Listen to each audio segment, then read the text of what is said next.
Deux avions militaires de la défense aérienne grecque en exercice dans la Méditerranée orientale. Face aux récentes tensions avec la Turquie, Athènes a choisi de montrer ses muscles. Durant 3 jours, la Grèce procède à des manœuvres militaires dans la région, aux côtés de l'Italie et de Chypre. De son côté, la France a envoyé 3 avions Rafale, une frégate et un hélicoptère, et tacle directement la Turquie sur ses récentes provocations dans la région. La Méditerranée orientale ne doit pas être un terrain de jeu des ambitions de certains. C'est un bien commun. Au cœur de ces tensions, la campagne d'exploration gazière lancée par la Turquie après la découverte de gisements d'hydrocarbures. Le 10 août, Ankara avait envoyé un bateau d'exploration sismique escorté de navires militaires dans une zone revendiquée par Athènes.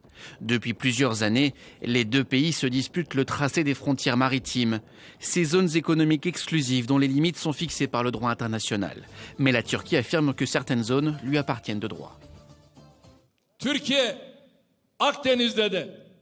La Turquie prendra en mer Méditerranée, mer Égée et mer Noire ce qui lui revient de droit. De la même manière dont on ne se mêle pas des territoires, de la souveraineté et des intérêts des autres, nous ne ferons aucune concession sur ce qui nous appartient.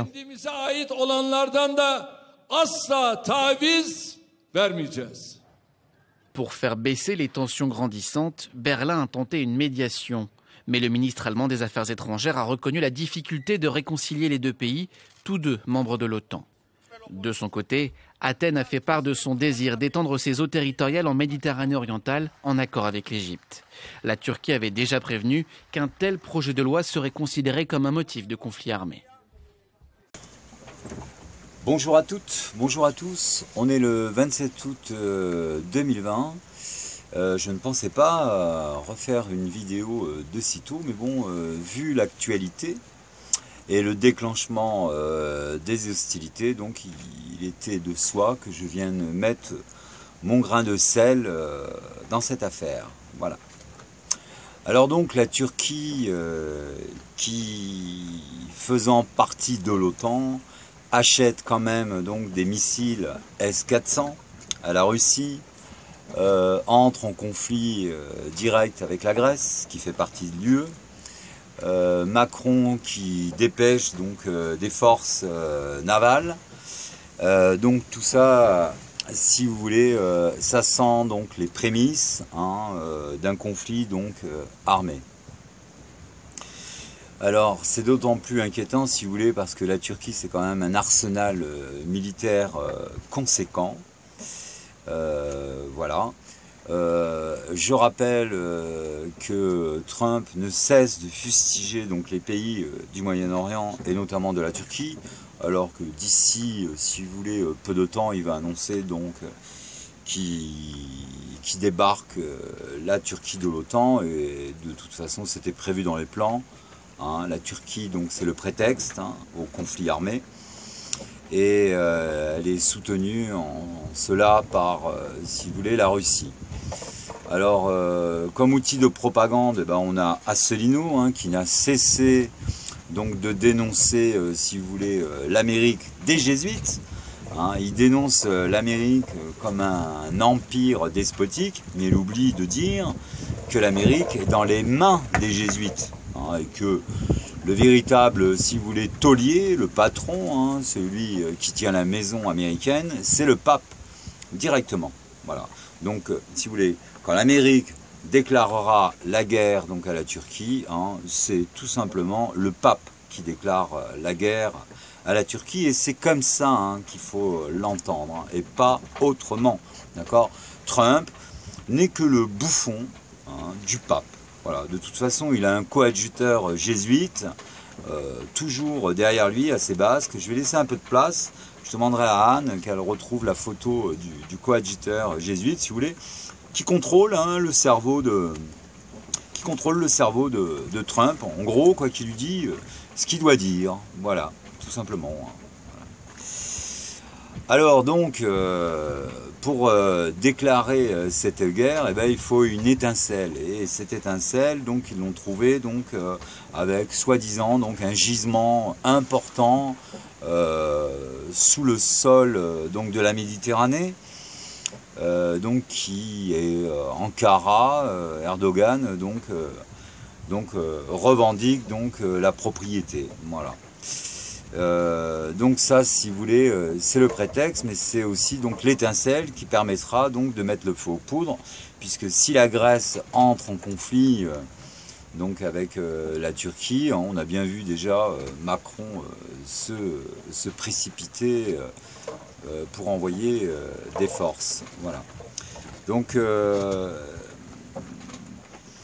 je vais vous le dire clairement, hein, dans la dernière vidéo, je vous disais que c'est la conscience universelle qui contrôle la matière, et je vous disais que je vois passer des cyclones en permanence, et actuellement, le Texas est sous donc, le cyclone Laura, force 5, ce qui n'est pas négligeable, il va y avoir des dégâts considérables, et malheureusement des morts. Déjà Haïti a fait 30 morts, hein. Je rappelle que Haïti, cette île-là, est entre les mains aussi des jésuites, depuis longtemps, voilà.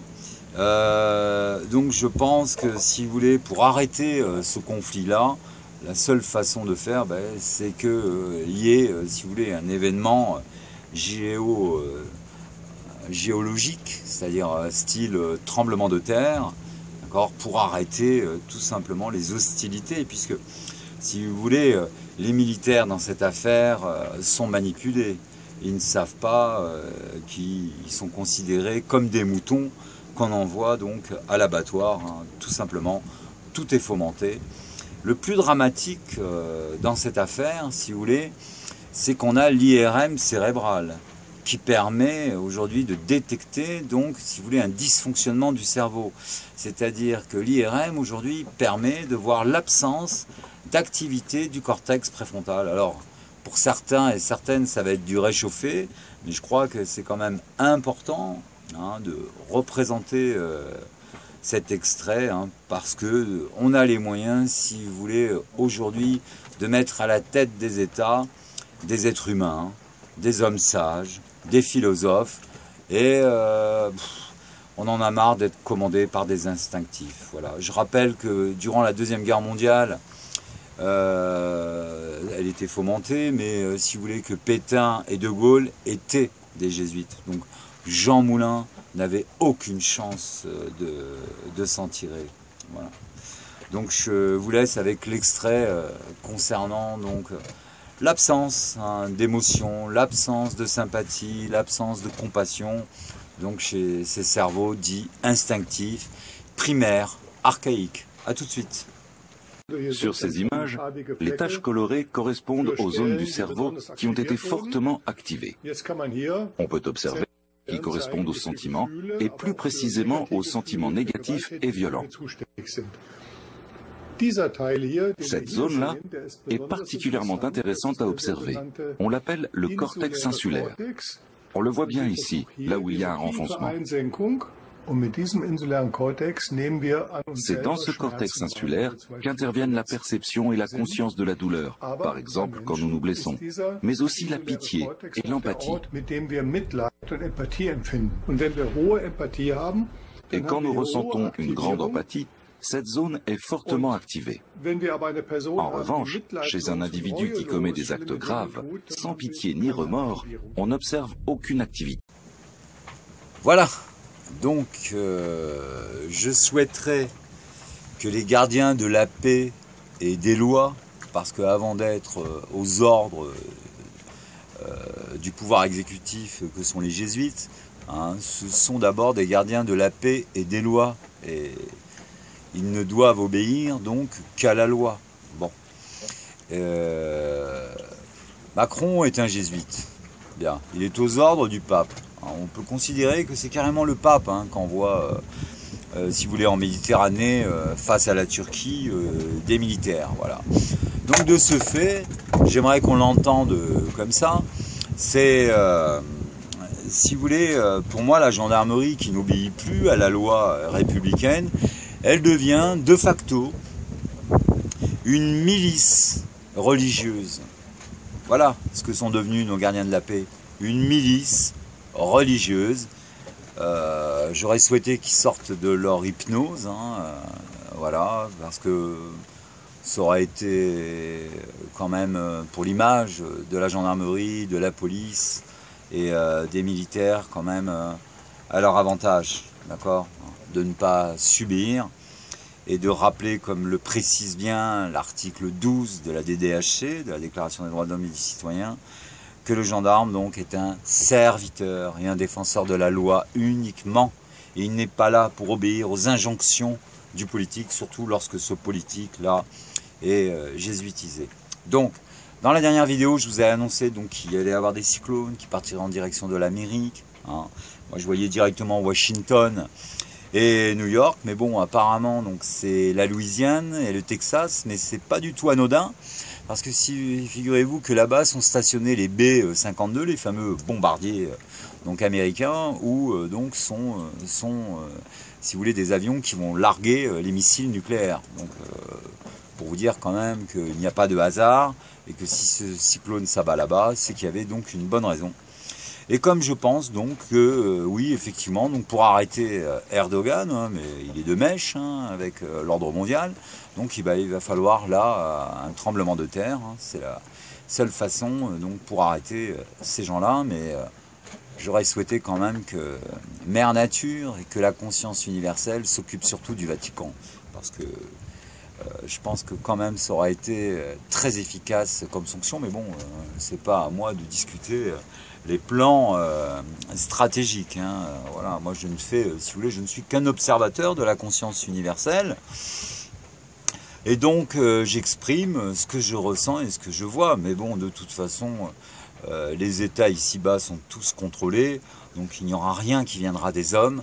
Hein. Tout ne peut venir donc de la conscience universelle et de Mère Nature. Voilà. Donc nous vivons une situation détestable, surtout que Jean Castex, comme vous l'a dit donc Anne dans sa vidéo, donc a dissous hein, les Miviludes, hein, qui était un organisme du Premier ministre, d'accord, pour repérer les sectes. Vous voyez, carrément quoi. Donc on a carrément le Premier ministre, si vous voulez, qui désintègre son service de repérage des sectes en France. Ça c'est quand même, je veux dire, un indice de plus pour les gendarmes et pour les policiers quand même. Ils devraient maintenant commencer à agir parce que là, ils deviennent ridicules d'obéir donc à des religieux. Voilà. À bientôt. Je ne souhaitais pas du tout qu'on en arrive là. Hein, je pensais que tous les membres de cette secte pourraient être arrêtés. Apparemment, les verrous sont bien installés. C'est une secte très nombreuse. Hein, c'est pour ça que rien ne bouge. Hein, les journalistes aussi sont tous corrompus. Mais je vous le dis, nous ne sommes pas abandonnés. Hein, vous avez la preuve. Hein. Mère Nature se réveille et va monter maintenant en puissance. Tenez bon, à bientôt. Je vais dire à Gavoni qu'il n'a qu'à les emmener paître de l'autre côté du terrain, ces bestiaux. Bah, sans aucune clôture, ils se sauveront forcément. Vous ne connaissez rien en mouton, je vois. À New York, il n'y a aucune école qui apprend à être berger.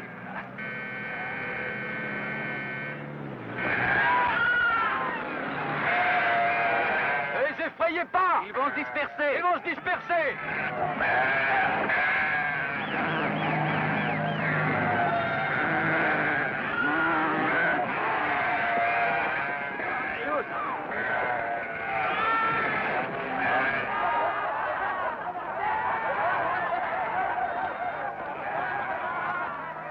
Ne vous en faites pas, docteur. Allons, tu vas être mignon, hein. C'est pas l'instant de me faire une névrose, hein. Un autre passager pour toi. Tous les hommes avec un véhicule, encerclez-les. Encerclez-les.